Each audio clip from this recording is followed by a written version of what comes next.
Hi, everybody. Welcome to another Two Bright Lights webinar. I am Megan, the manager of Two Bright Lights, and I am so excited that you are here to join us today. You are in for a real treat, and I am totally serious in this. Our guest today is an award-winning editor and writer, so I can't say enough about her. Kirsten is the co-founder and editorial director of Equally Wed. So if you have not seen her publication, you need to go check it out right now. Well, actually, not right now. Go after the webinar so you can hear her talk first. But she has so much knowledge to share with us. Being equality minded in your business is so important, not just this month because it's Pride Month, but every single month, day, and week of the year. So I'm going to stop talking because you are not here to hear from me. You're here to hear from Kirsten. So Kirsten, thank you so much for joining us today. Hi, thank you so much, Megan, and thank you for Two Bright Lights for having me here. And thank you to all of you who are joining. I see you're coming from Bermuda, and Texas, and Ohio, Atlanta, Kansas City, Birmingham. Very exciting to have you guys here, and thank you for taking the time out to be here. When you join a seminar or webinar like this, it says that you are already an ally to the LGBTQ plus community, so that means a lot. So, that's important to me. As Megan said, that I'm the editorial director and co-founder of Equally Wed. And just a brief history on that, when my fiance and I were planning our wedding back in 2008, we realized that there was just a huge lack of resources for our community, as well as wedding media out there that were including LGBTQ couples' weddings, with the exception of Ellen and Portia or other celebrities. So we really wanted to put our minds together to figure out how we could create something for our own community. And because I'm an editor and writer, and my fiance at the time was a graphic designer, web developer, we decided to launch Equally Wed and also help people find wedding vendors and venues who are interested in working with LGBTQ couples, because that was very difficult for us as well. So we launched in 2010, and we've come a long way, but so has society, and so is marriage equality. So it's all very exciting. And one of the things that we've realized along the way in the 8 years of publishing Equally Wed is that there are so many awesome, amazing wedding vendors and venues and just overall creative pros who want to work with LGBTQ couples, but who are lacking a comfort level or familiarity, or just are afraid of doing or saying the wrong thing. So today, we're just going to do a little bit of an intro to the LGBTQ community in our weddings and some things that you can do to infuse your business with equality mindedness. We already know that you're an equality enthusiast and a champion of love, so we're just going to talk to you, are going to talk to you about how to do that. Take a breath. I'm so excited to talk to you guys. So first, I want to talk to you a little bit about the letters from LGBTQ. Plus, you probably are familiar, but if you're not, I just want to briefly highlight it's lesbian, gay, bisexual, trans, and queer. And then we've got the plus. Lesbian and gay, you probably know. Bisexual, you probably know that as well. Transgender, it means someone whose gender identity does not align with the gender that they were assigned at birth. And I'm the opposite of transgender. I'm cisgender, which means that I identify as a female, and I was assigned female at birth. And then queer is Q generally doesn't mean more. I mean, it may for the youth in our community, but for most of the adults, it means queer. And queer is a really special term because it's not embraced by everybody in our community. It, as you probably know, it from previous generations, it was a very derogatory term. And we've reclaimed it in our community, but not everybody has reclaimed it. And not everybody really identifies that way. Some people view queer as an umbrella term for everybody in our community, and some people do not. So just want to be sensitive about that word. Basically, the best time to use queer is when the person you're speaking with, if they identify as queer, then you can call them, a queer person, but it's not something that you want to just call everybody who's in the LGBTQ plus community. And then the plus is another way to be inclusive of people who are pansexual, agender, gender nonconforming, non-binary, gender queer. So a lot of different identities in there that we want to be inclusive of. So that's just kind of an overview of us. I want to get into 5 things that you can do today to infuse your business with equality mindedness. First and foremost is getting down into the gender neutral language. You can do this on your website, your social media, and your contracts today, or at least get started. The terms bride and groom are traditionally, a man and a woman getting married, and they're not inclusive of people who are marrying somebody of the same, they're not inclusive of someone who's marrying somebody of the same gender if you use bride and groom. And a lot of wedding websites talk about working with the bride and the groom, or brides and grooms, and they're meaning it in a heterosexual way. And so while LGBTQ people kind of expect to see that on most wedding websites, we don't necessarily feel welcomed by that language. And if you want to make it more inclusive and welcoming for everybody, I suggest taking those terms off completely. It's not enough to say that you like working with 2 brides or 2 grooms, because not every person identifies with the word bride or groom. So it's just easier to go gender neutral, and it doesn't take anything away from your heterosexual couples. Honestly, they probably won't notice. Or if they do, they're going to see that you are a welcoming ally. And that's going to mean something to them, because even if they're not gay or lesbian or bi or queer, they probably know someone who is. And it's going to mean something to them that they can turn around and tell their gay brother, Jamie, that here's a wedding photographer who is open to everybody. So some of the words that I like to use are couple, celebrant, marrier, nearly wed, newlywed, or just client. And there's, a ton more that you can use, but those are the main ones. You can always go with something fun like lovebirds, or something specific to your particular neck of the woods. And then you can do that in your contracts as well: partner, client, customer, marrier, celebrant, all of that. And just let people know that you are a welcoming ally from the beginning all the way to the end. And then and same goes for social media. So if you are talking about, loving working with your brides, change that to celebrants or marriers, and let everybody know that you're welcoming, that you're not just welcoming to the heterosexual, typical, cisgender female bride. And then so in moving on to like social media, where you would also use those terms, get involved in social media. When you are on Instagram or Twitter or Facebook, start following accounts that have a lot of LGBTQ plus weddings, whether it's photographers like Cassandra Zeta, or Steph Grant, like I'm Steph, or wedding professionals like Jove Meyer, who is going to show you the weddings that they're working with, and start commenting on those.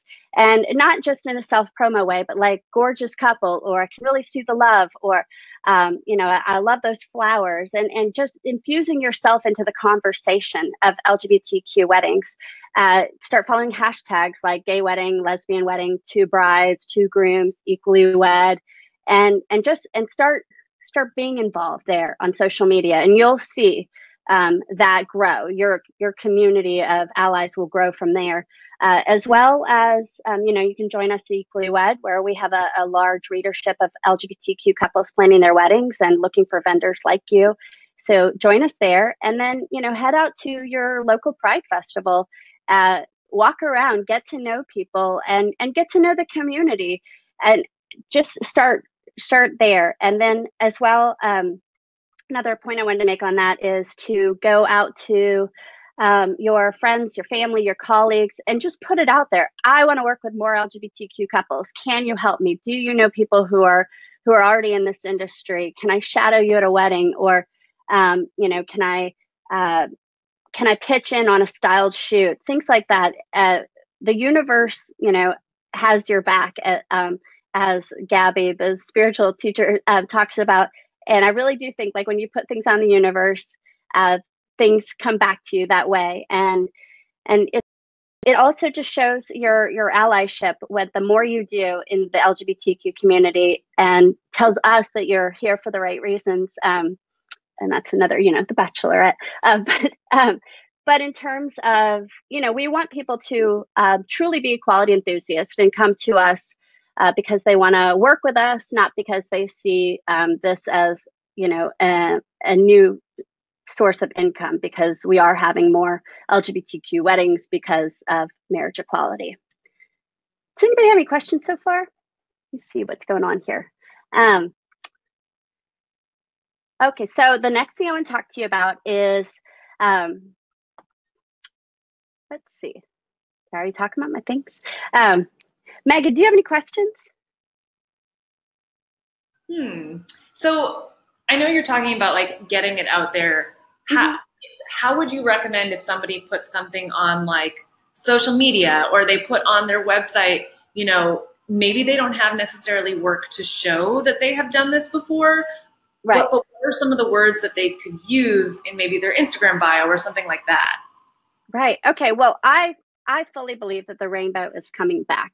It used to be kind of overdone and not really used by a lot of LGBTQ people just for a period of time. But I feel like it's coming back as a way that we are really showing our pride with that. So I think if you put the rainbow in your bio, or open to all, or equality minded, or equality enthusiast, I think those are ways that you can show right away who you are, and that you don't have to be LGBTQ plus to be an ally.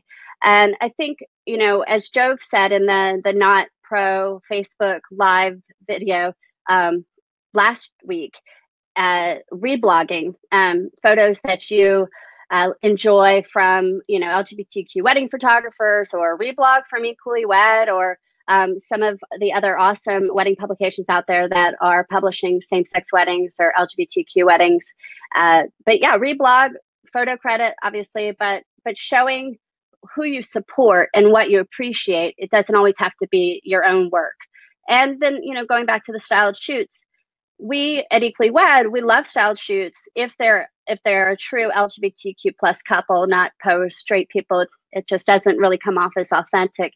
But you can get involved in that. You can start putting one together and talk to your allies, and get together with people from the Rising Tide Society in your community, or other communities that you have for colleagues of wedding industry pros, and start putting one together.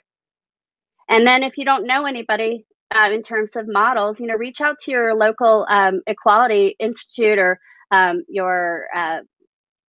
usually there's like a gay community center in a nearby city if you're not in one of the biggest cities. But you start asking around. I mean, we're everywhere. There are LGBTQ people in every corner of the world, every religious institution. You just start asking. So I actually have a question based off of what you were just saying about the model calls. How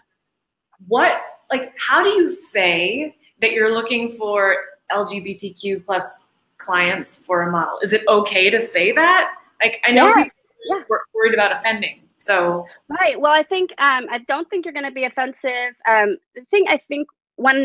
point that I want to make today is our community knows that we haven't always been understood or accepted. So we're all kind of learning, our place in the wedding industry, and we understand that you are too. So it's not, I don't want you guys to worry about saying the wrong thing if your heart's in the right place. As long as you're putting effort out there to show that you're an ally, and that you're growing and learning and interested in that education. And so, but I see model calls all the time for, people of color, or people of different physical abilities, and LGBTQ plus is no different when you're trying to fill a spot in what your particular creative work is. So I think that's completely okay. Awesome. Thank you. I wanted to jump back to another thing that I wanted to talk about. The other thing you can do to showcase your equality mindedness is to start introducing your pronouns, whether it's on social media, email, or even when you meet somebody. For example, like my pronouns are she, hers, and her. And if you're cisgender, it's likely that your pronouns are aligned with the gender identity that you were assigned at birth, but they may not be. Some non-binary or genderqueer people identify with pronouns such as they, them, and theirs.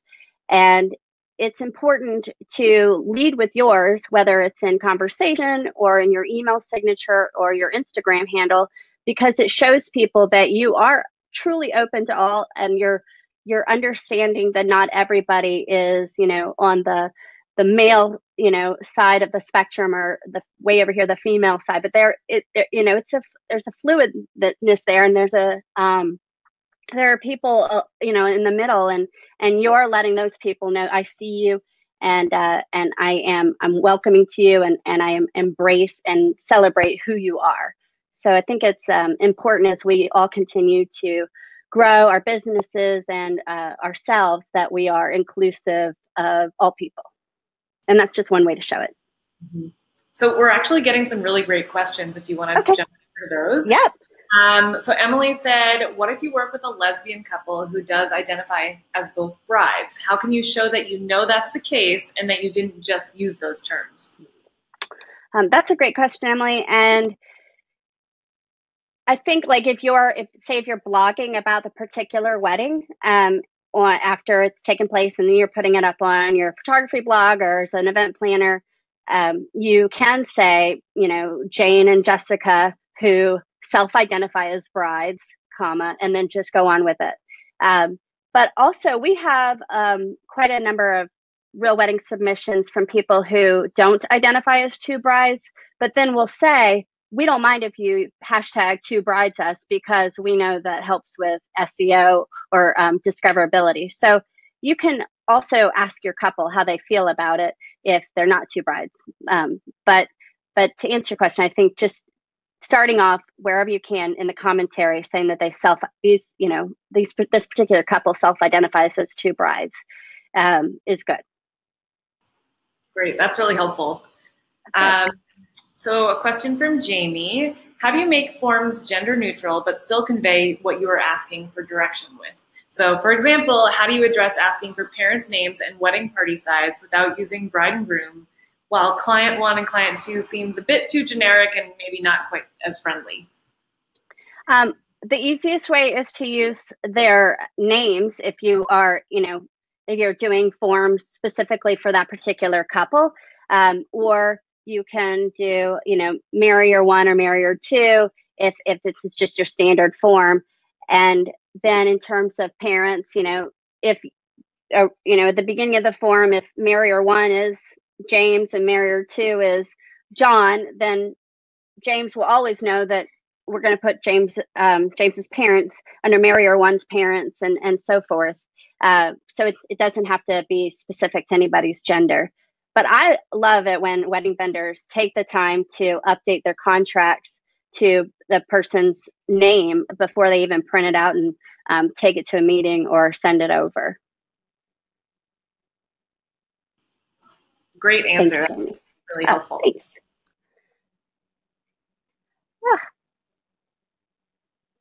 I love all the links people are including.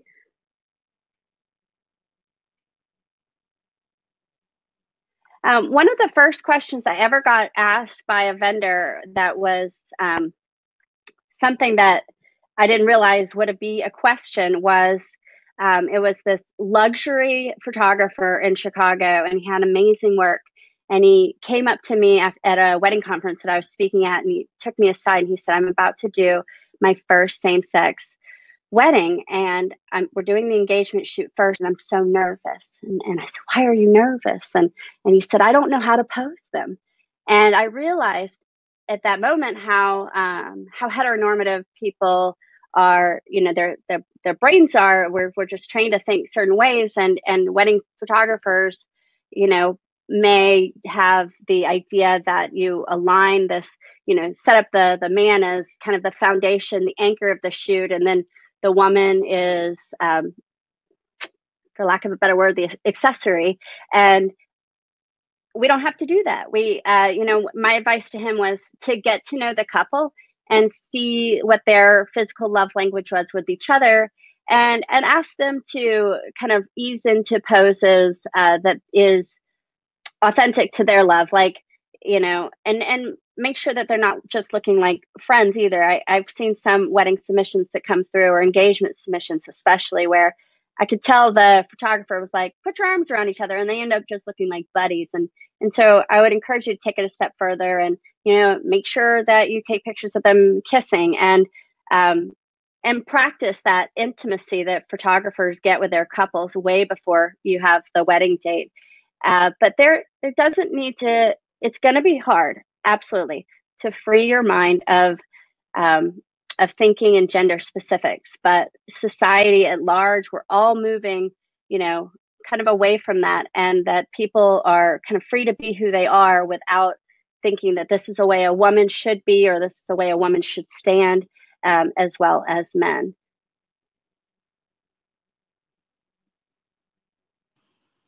Oh, so Emily has a really interesting question. So Okay. what are some other faux pas that you see vendors use, such as who's going to be the man in this photo?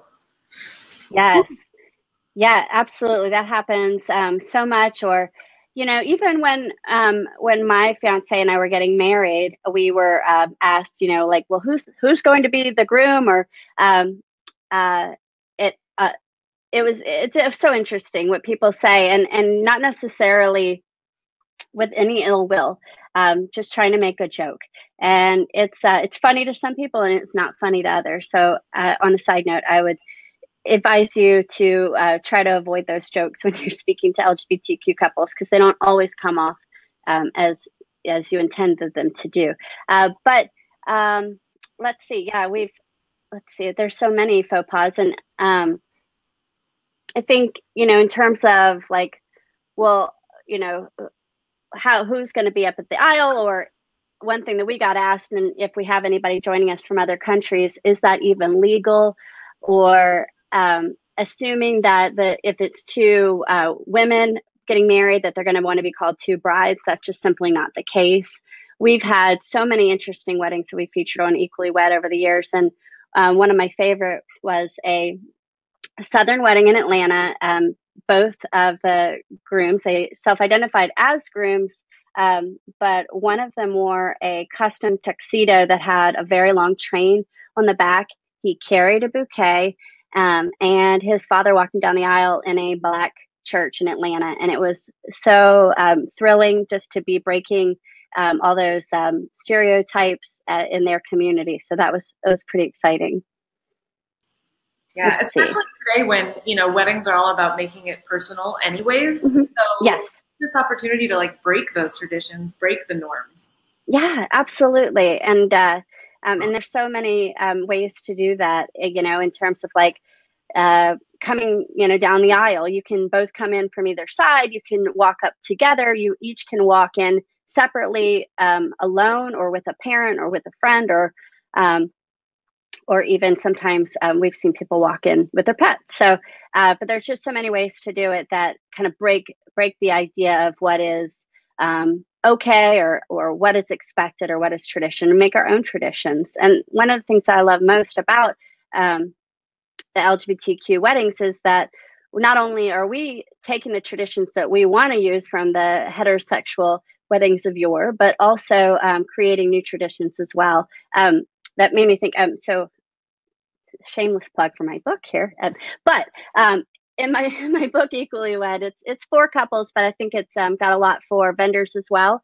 But Lance Bass and his husband Michael Turchin wrote the foreword, and one of the things that I loved the most about their wedding is they had supermodels as their flower girls. So not only were they not young people, they were full-on adults, but they encouraged them to wear incredibly fashionable white bridal gowns walking down the aisle. So it was, they didn't mind anybody stealing the show from them, but it was just an awesome way to break traditions. And we've also featured weddings on equallywed.com for grooms who have chosen to have their mothers as the flower girls, or however you want to, there's different terms for flower girls too. It doesn't have to be so gender specific, but they called them flower girls, and it was really incredibly sweet. All right, I'm going to check out these comments. Oh, okay. So one thing I wanted to address, somebody said that they've started to not use the term guys anymore. And I love that because to people who you perceive to be male and cisgender are not necessarily wanting to be called guys, just as to women or people that you presume to be women don't necessarily like to be called ladies, like, hey, ladies. And you're clearly talking to the butchest woman in the room. And I use that because I love women in my life. But a lot of them don't like to be called a lady, and some butch women do. So you just never know. And it's just safer to say, hey, friends, or what's going on, folks? Things like that, has nothing to do with gender at all. Yeah, I think that's a good point, because it's like so ingrained in people's brains. Yes. Yeah. I know I catch myself doing it in, a meeting with all women. And yes, it's the same. We should be using much more generic terms in those ways. Absolutely. Absolutely. And another thing that I wanted to approach today really quickly is your transgender clients.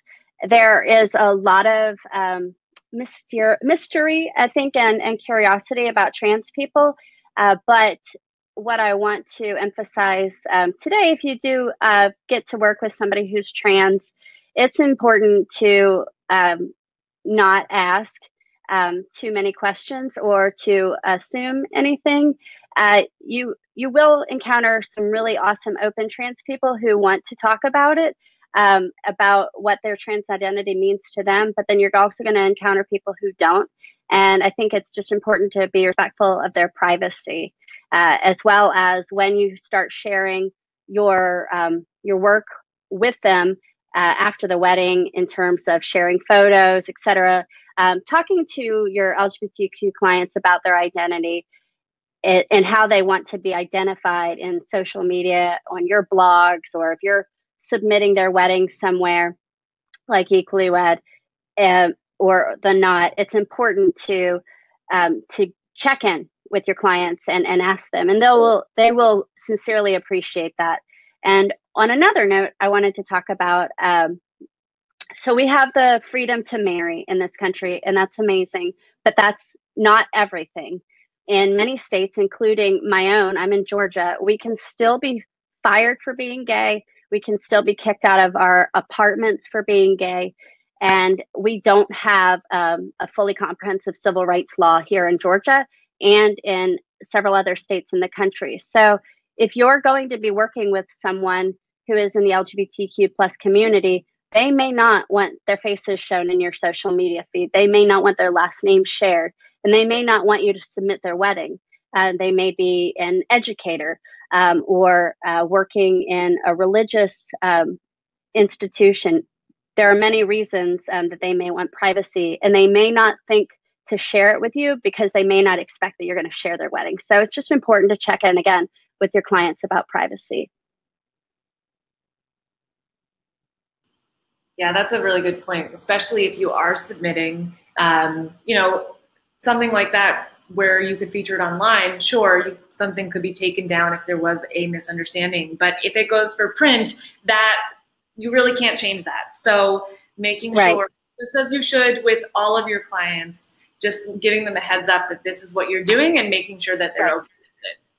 Absolutely. And just to your point, in terms of putting a photo online, you can take it down, but once you put a picture up there, you lose control of it. It can be pinned, it can be reblogged, reposted on Instagram, and it's no longer something that you can control. And so it's just important just to do a little bit of extra legwork to ensure that you've got, and you can do that even with your initial contracts with your couple, and make sure that it's okay to share their first and last names and their faces.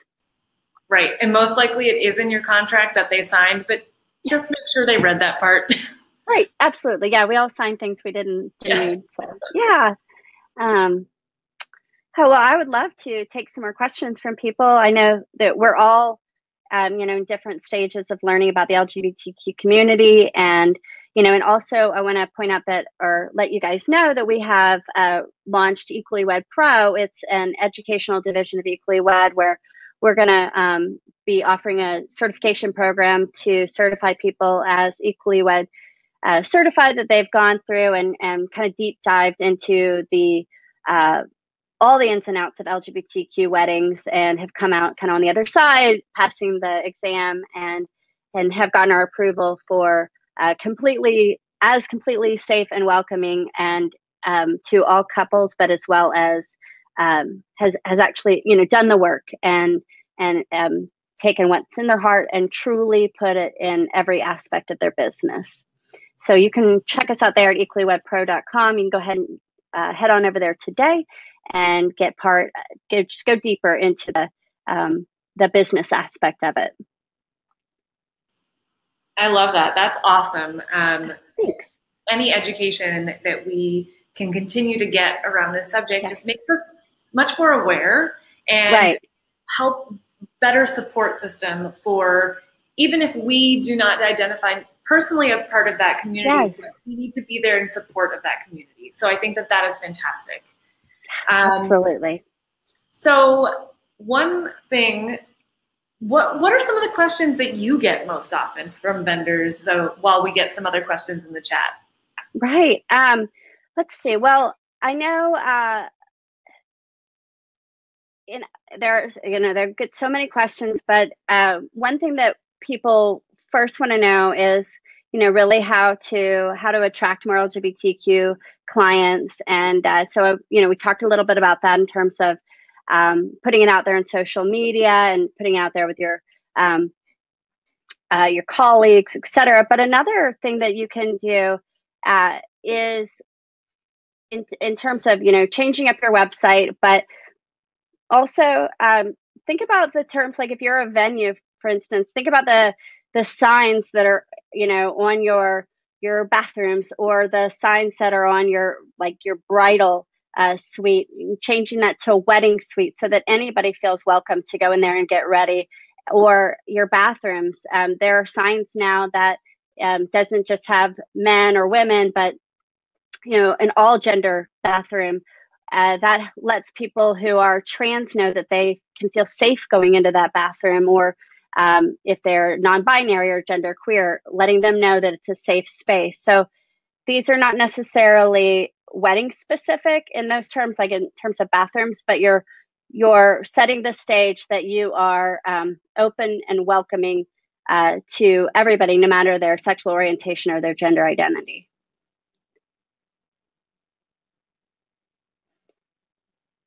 And another thing that I think in terms of, no matter who you are in the wedding industry, losing the assumptions, the assumptions that if it's a woman, she's going to be wearing a dress, or that she's going to be carrying a bouquet, or if it's a man, that he's going to want to wear a suit or a tuxedo, or that he's going to want to wear a boutonniere as opposed to carrying a bouquet, or that he's going to want to have any flowers, that she's going to want to have any flowers. There are, there are so many rumors out there about LGBTQ weddings that just aren't true. Like, some people say that gay men always love to have really wild wedding receptions and lesbians like to have more subdued. Well, that's not true. I mean, personally, I love to party. But, that's just, you can't have an all or none conversation about LGBTQ community in any regard, because just like any other community, we are so varied. And there are people from a variety of income levels, activity levels, introverts, extroverts, everything across the board. And so anytime that you assume that we're all like this or that, it's just not true. There are so many types of people in our community, and we offer on Equally Wed. I love some of our two-groom weddings that are, and sometimes we've had two more masculine women getting married as well, who have flower-free weddings, more, succulents or pebbles or different types of greenery that have nothing to do with flowers. So you can just really continue to think outside the box while you're talking with your couples about what really suits them and what personalizes them in terms of decor or traditions that they want to adhere to, or traditions that they don't want to. But try to forget about gender for a minute, when you're talking to them, or you're setting up a styled shoot, and just go with something that feels right to that couple, or the vibe that you're wanting to convey in terms of, or instead of relating it back to women or to men. Let me look over here real quick. I know it looks like Michael has a really good question. Okay. What if you don't have images yet because you haven't done one, but you were very interested in marketing to this community? Okay, yeah. So, well, what I love to tell vendors is start with what you do have, in terms of, if you have photos of two men's feet, like shoes, and it may be from a groom and his best man, or like things that look, that you couldn't tell who's marrying whom. Those are some types of images, or single images that you can use either on social media, or like, your directory page on equallywed.com, or somewhere else, that using detailed shots that leave a little bit of mystery, that are not necessarily, you can't tell whether it's a gay or straight couple. And then, on your social media feed, you can reblog. You can go to amazing photo resources out there that have stock photography, but just be careful it's not too cheesy. And then, it's you can always reach out to wedding photographers who you admire, and have a conversation with them about either getting in on a styled shoot, or featuring some of their work on your site as maybe professionals I admire. And then, having a blog feed about that, and then being able to source those, obviously with photo credit, and in your social media. But there are a lot of ways to get involved and get those images before you do have LGBTQ weddings of your own to share. Yeah, that's a great point about sharing with other vendors that you have relationships with, because you're supporting them as well and their work. So it shows support in that way, but also shows that this is something you're interested in working with. Yeah, absolutely. I'm writing Diego. You can go to equallywedpro.com for more of the education component. And then we do also have we have a private community too that we're growing on Facebook as well, just for equality-minded wedding professionals to just get in there and ask questions and talk about what's worked, or what they're learning along the way, because it is a journey, and we're all just at different places, as I said before. And we don't expect someone who's never worked with an LGBT couple before to automatically know everything. What we hope is that you are trying, and that you are open to learning. So quiet, just you and me, Megan. And we've got these chats over here, but yeah, I love it.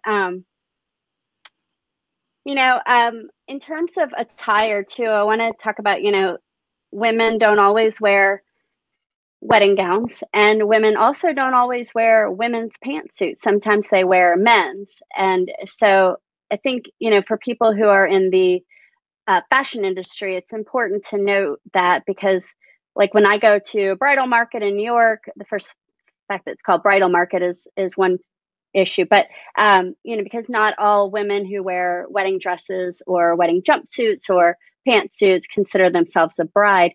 And I want to hop back to that bridal word. Will you remind me again? But in terms of attire, it really is, kind of anything goes with that person, or that couple. And I think it's it's important when you're sitting with your couple, again, no assumptions. So you're going to say, what are you thinking of wearing on your wedding day? Or how are you thinking of approaching the altar? Or have you both exchanged engagement rings? Or what type of flowers were you thinking? What kind of personal flowers are you thinking? Instead of automatically jumping to, a gown or a bouquet or boutonniere, or anything else that kind of falls into that heteronormative world, or things that are gender specific. Ask really neutral questions and let your client lead with their preferences. And then I think you'll go a long way into learning more about them without having kind of stuck your foot in your mouth. But in terms of bridal, I'm such a nerd. I've been a writer and a reader for my whole life. But I want to point out to you that bridal itself is not necessarily a gendered word. Bridal means the wedding feast. And that's originally where it came from. And it the second part of it is ale, and a festival or a feast. And it was the prominent activity was the drinking of ale. And so the bride ale was a wedding feast. And it eventually became bridal, and it became known as a women-led wedding industry. But that's not all it has to be. And so if you have the word bridal or brides in your company name, it's not like, the end of the world. It doesn't have to mean it's only for heterosexual, incredibly feminine women that you serve. And I wouldn't fret about that. If you have a chance to change it to something more gender neutral, absolutely, I encourage that. But it's not the end of the world if you're already there and you've already marketed yourself as that with your company name. I do run into people who are worried about that, so I bring it up to let you know that it's actually not a gendered word. Bride is, but bridal is not necessarily. That's so interesting. I love when you drill back and drill down to what words originated from. And right. Yeah. I love it. I'm a geek, but yeah. So, and you can tell people that if they come at you about bridal, but it does have a heteronormative understanding. So, and I completely get why people do want you to remove it as much as possible. But personally, I'm not militant about it because I understand the origin of it. Let's see. Okay, Megan has left the room, so it's just me. All right, does anybody else have any questions?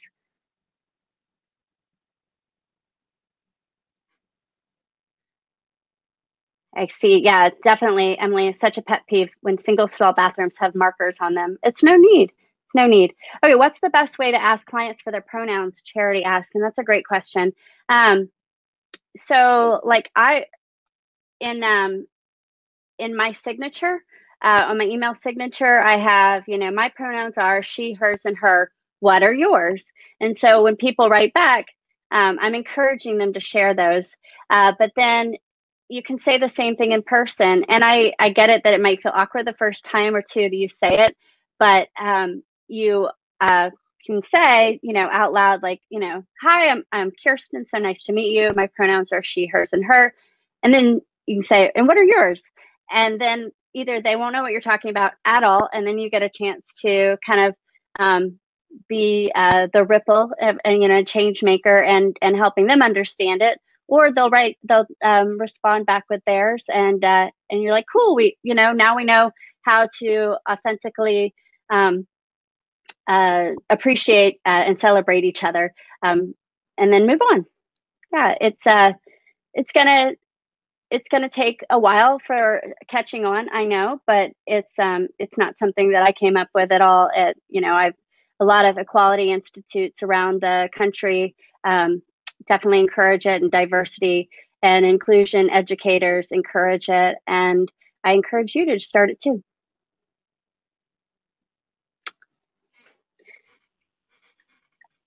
Yeah. I love all this chat and stuff.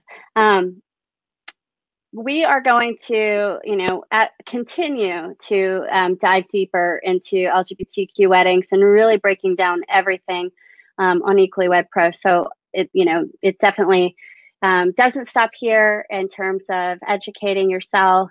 And I think, you'll also, I'm sure you're on Instagram. If you're in the wedding industry, you kind of have to be, and following photographers like I'm Steph or Cassandra Zeta, or there's a studio something images. Can't remember if it's, I hope you can see me while I go over there, because there's this one other photographer I want you to notice.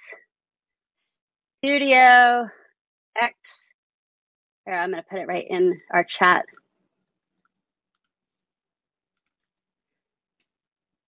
This is another Instagram account that I'm recommending that you guys check out. But, I think it's helpful to continue to see what LGBTQ plus weddings look like, because you'll see that they are incredibly varied. And there's not just one thing or one pose or one type of LGBTQ person.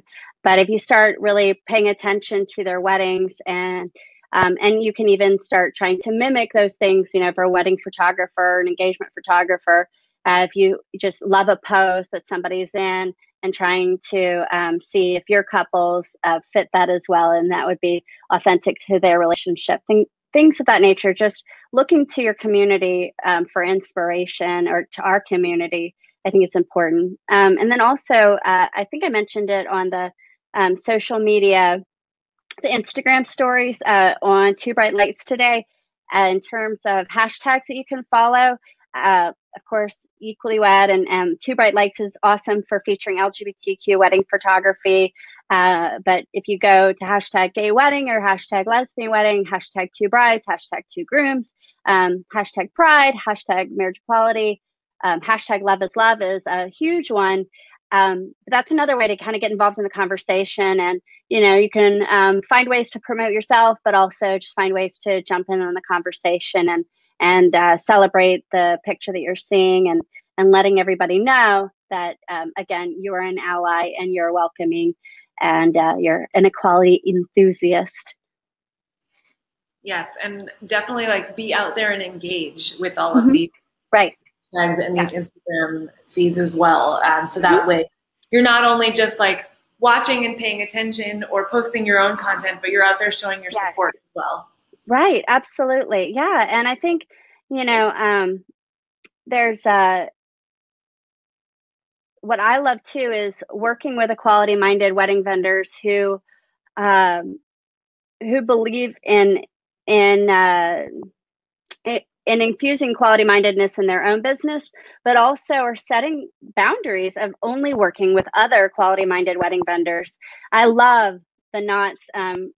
I think recent decision. I know it was a message that was announced from the CEO this month, but it may have been around before then, in terms of the Knot is no longer going to allow wedding vendors to advertise with them if they are not open to working with LGBTQ couples. Is that correct, Megan? I want to make sure I'm saying that right. Yeah, I can actually find the quote just to make sure we are saying this correctly. Okay. Yeah, but you have that right with your own business of making those types of statements, and that you are open and affirming to all, and you only want to work with wedding professionals who are open and affirming to all. And I have come across a lot of wedding vendors in the past, when we first launched, or even when we were doing the research before launching in 2009. So, things have certainly changed in the last 8 or 9 years, but people who are afraid of putting LGBTQ couples or that type of verbiage on their site, fearing that they would put off some of their would-be clients who may not agree with LGBTQ community, which, to that I pose the question, why would you want those types of clients anyway?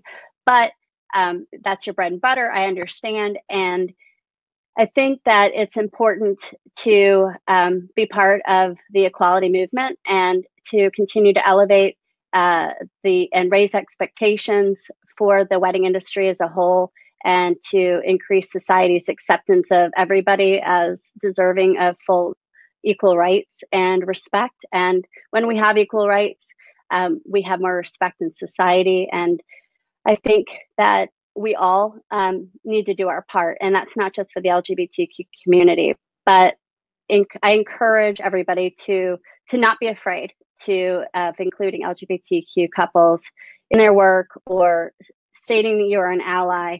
I think it goes a long way for just putting the right type of attitude out into the universe and helping us all feel more safe and welcome.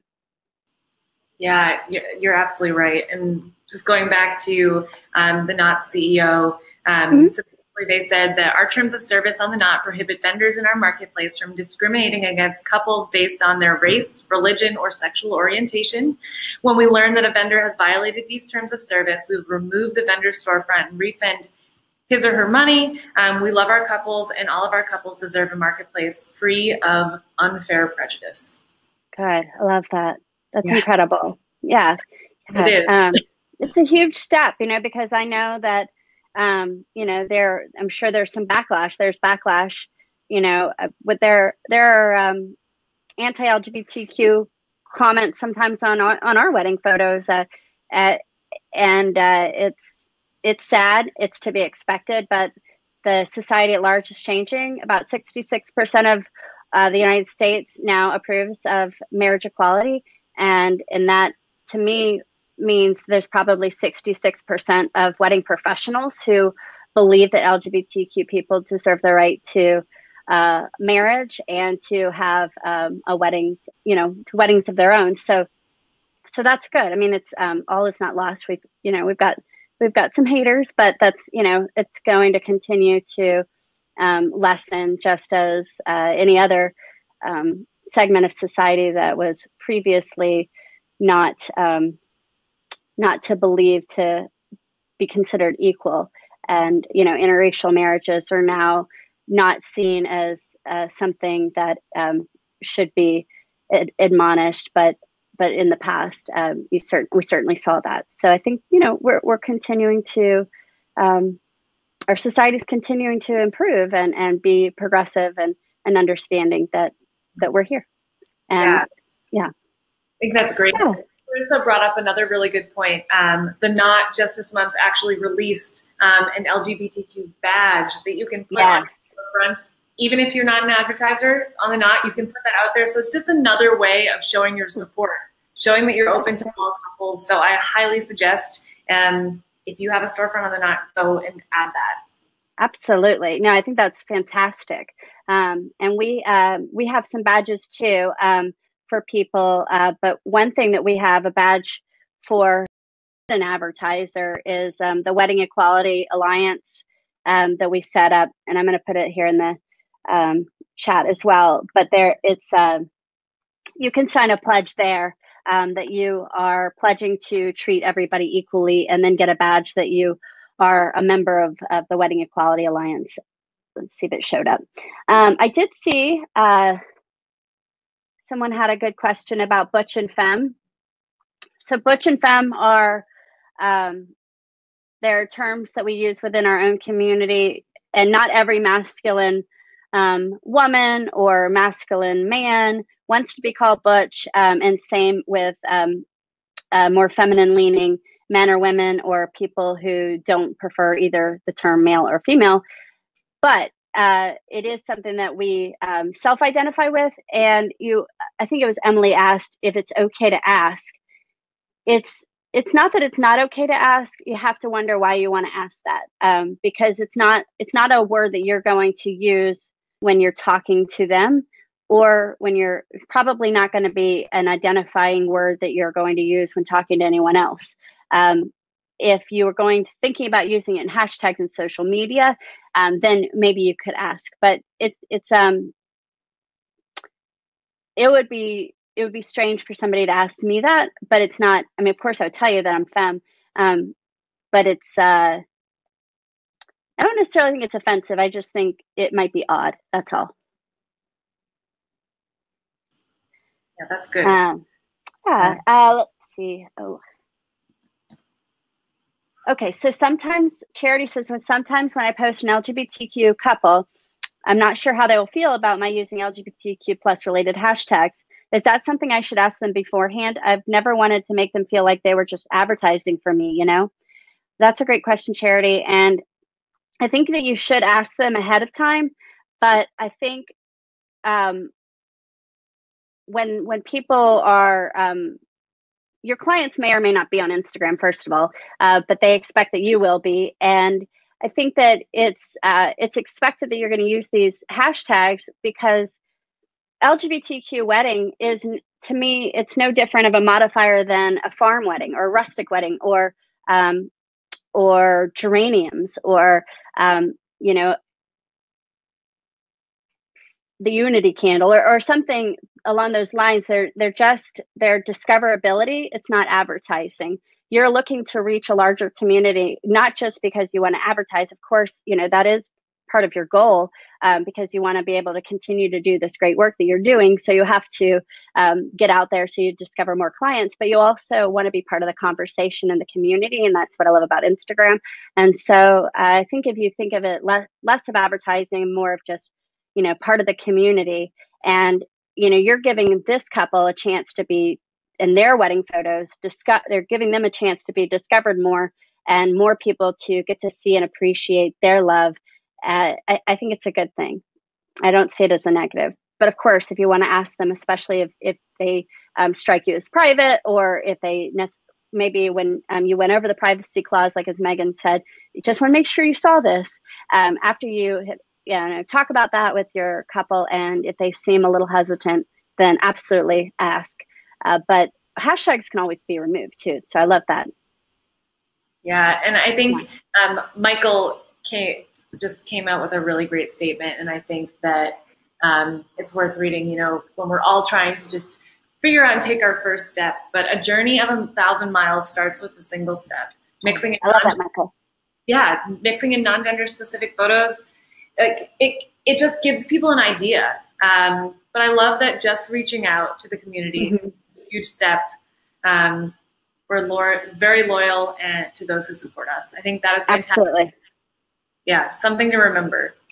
We're incredibly loyal. I mean, you know, just because we have been and continue to be discriminated against in every form and fashion. And it means so much to us, even like at Pride festivals. So, you know, when people have taken the time to buy a booth or, you know, on LGBTQ oriented websites, you know, banner ads or and it's not just for Equally Wed, you know, like on The Advocate or Out or LGBTQ Nation. When I see big advertisements that are not Google ad choices, but that they specifically went to our community to say, hey, we support you and we're going to put our money where our mouth is, that says a lot to me. And I know it means a lot to everybody else in our community as well. We recognize that. We know that some companies don't feel like it's safe to do that. And some companies, you know, when they're taking a risk doing that, we appreciate it. And we do reward you for it with our own money. So I think that actually hits the nail right on the head and is a great note to end on. Great. So we had so many great questions. This conversation was amazing. Kirsten, thank you so much for taking your time out of your busy schedule to join us, help us educate, and to help us learn how we can show our support better. Thank you so much, Megan and Two Bright Lights, for having me. And thank you guys, everybody who's come here, and don't hesitate to reach out at any time because I'd love to continue the conversation with you. Absolutely. And send your submissions to Equally Wed. They would love to see them. Absolutely. And do it through Two Bright Lights. Awesome. Thank you, everybody. Have a great rest of your day. Thank you. Bye-bye. Bye.